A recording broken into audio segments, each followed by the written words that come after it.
Ang integral evangelization. Ano ba yon? Yan po ang mabuting balita sa pagpapaunlad sa buong tao. Yan ang ibig sabihin ng integral evangelization. Ang buong tao ang paunlarin ng mabuting balita ni Jesus. Ibig sabihin ito, ang pangunlad ng tao ay hindi lamang sa kaluluwa. Kalimitan ng ating iniisip, basta ebanghelyo, para pang kaluluwa ito. Kaluluwa at higit pa sa kaluluwa. Yan ang integral evangelization. Mabuting balita sa pagpaunlad sa buong tao. Lahat ng tao ay dapat umunlad. Lahat. Dito sa kwento ni Jesus, papakita sa atin kung paano uunlad ang tao. Nagkwento si Jesus ng ganito. Mayroon isang mayaman.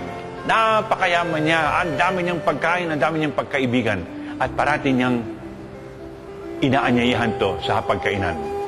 Nandun lahat na una ng pagkain. Samantala, doon naman sa pintuan ng kanyang bahay, nandun na isang pobre, isang dukha, isang magpapalimos, puno ng sugat, linalangaw ang mga galis niya at hinihimod ng aso. Ang pangalan niya ay Lazaro. At nung lasang ito'y naghihintay doon. At ang sabi pa nga sa Biblia, hinihintay niya ang mga namamatak na mumu.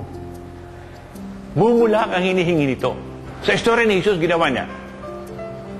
Si Lazaro, namatay, dinala sa langit. Ang mayaman, namatay, dinala sa impyerno. Anong issue niyan? Anong gusto ni Lazaro? Anong gusto ng dukha? Gusto ba ng dukha na yumaman? Sa istorya ni Jesus, hindi. Hindi gusto ng dukha na yumaman. Anong gusto ng dukha ni Lazaro? Na siya makaupo kasalo ng mayaman? Hindi. Anong gusto ng dukha? Na siya ikuha sa kitchen, sa kusina, ng lahat ng pagkain ng dukha? Hindi. Anong hinihingi niya? Mumu na namamatak sa pagkainan ng mayaman. Mumu lamang ang issue ng pagpunta sa langit. Yung sana'y mumong hindi na niya kailangan, sana yung mumong walang halaga sa kanyang kayamanan, ay kanyang pinahintulutang bumagsak sa lupa at masagap naman ng dukha. Natatandaan natin na minsan sinabi ni Jesus, ang anak ng tao ay bababa muli mula sa langit, sakay sa alapaap, at titipunin ng lahat, tayo, lahat dito ay makakasama niya. At haharap siya at sasabihin, halina kayo mga pinagpala na ang Ama, magsaya kayo, matuwa kayo, sapagkat sa inyong paghahari ng langit. Pumasok kayo sa langit, sapagkat ako ay nagutom, ako yung pinakain. Ako'y nauhaw, ako yung pinainom. Ako'y hubad, ako'y dinamitan. Ako'y may sakit, ako'y lupitan. Ako'y nabilanggo, dinalaw mo ko. Halina! At sasabihin daw na, ay kailan namin ginawa ito sa inyo, Panginoon? Kailan namin nakita yung nauhaw at pinainom? Tutugon sa Jesus ang sabi. At dito natin makikita ang gantimpala sa nagbibigay ng mumo.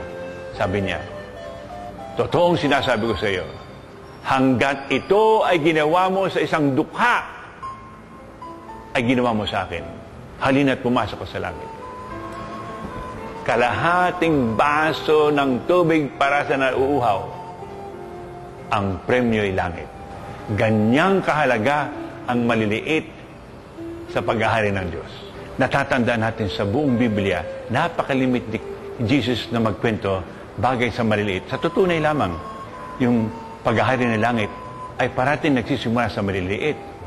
Sa kwento nga niya Alam niyo ba, sabi niya, ang paghahari ng langit ay nagsisimula sa maliit tulad ng binhi ng mustasa. Singliit ng binhi ng mustasa ang simula ng langit. Lalago ito sa pamumuno ng butang gawa hanggang gulay parang isang punong kahoy. Kanya huwag nating pawawalang halaga ang maliliit. Hindi ko maliit ay walang kwenta. Sa istorya ni Jesus at sa bagong pag-unlad natin, ang maliliit ay malaki ang halaga. Ito nga ng mga liliit na tinuturo ng Panginoon. Ano nga kang ibig sabihin nito? Saan kaya makakaabot ito? Halimbawa, eto, 25 centimos. Anong halaga nito ngayon? Anong mabibili nito? Isang 25 centimos. Pero kapatid, kung tayong lahat sa ngalan ng pag-ibig sa Diyos at sa anak niyang si Kristo Jesus, araw-araw ay magtitipon ng isang 25 centimos at papagsalitain natin ito ng pag-ibig natin sa Diyos at pagdamay sa kapwa. Ihulog mo ito at susundan pa ng napakaraming mumong 25 centimos. Makikita nyo ang himala na gagawin ng Panginoon. Ito ngayon ang tinatawag nating Pondo ng Pinoy. Ito isang, hindi lang isang kilusan, sinabi natin kinay para paunlarin ang bawat tao. Ito ay isang community foundation. Yun ay panglipunang pundasyon. Hindi ito pangingilak, kundi pagtuturo at paghubog sa tao. Para ang tao'y masanay, tumulong sa kapwa. Para ang tao'y masanay at matuwang magmahal sa Panginoon para sa kapwa rin ay makatulong. Ito yung tawag nating Pondo ng Pinoy. Yan ang ating kilusang ilulunsad. Talagang sinadya ng Panginoon na ang paglapit sa Kanya ay sa pamagitan ng maliliit. Yang maliliit na yaan ang ating titipunin. At papaano? Yan. Una, sinadya ng Panginoon na ang mga hakbang ng Pondong Pinoy ay maliliit. Nagmumula sa mumo. Pira-pirasong, kaya ng lahat. Hindi mo ikatatakot, hindi mo ikahihiya. Para bang ang pag-ibig sa Pondo ng Pinoy ay gagawin nating kaya ng lahat. Matanda at bata. Kakayanin ituturo ng magulang para sa mga anak at mga apo. Sa paaralan, sa guro at sa mga eskwela. Sa pagawaan, pinuno at magagawa. Opisina, bangko, paaralan. Alam niyo mga kapatid, sa simbahan, pati ang pari ay kasama. Obispo kaming lahat ay makasama dito sapagkat ang babalikan natin ay ang pagsasanay sa pag-ibig ni Kristo. May pag-ibig ka, mabibigay mo ng kapiraso ang Pondo ng Pinoy. Paano itatakbo ito? Iyan ang maganda. Matapos tayo ay hubugin sa pag-ibig ni Kristo. O samantalang hinuhubog tayo, itong mga 25 centimos na ito na naiipon ay ating iaalay. Pag napuno, idiretso sa simbahan o kaya ay doon sa opisina ng Pondo ng Pinoy na ito'y kaugnay sa Caritas, Manila. Yan ang takbo ng Pondo ng Pinoy. Ito hindi galing sa tao.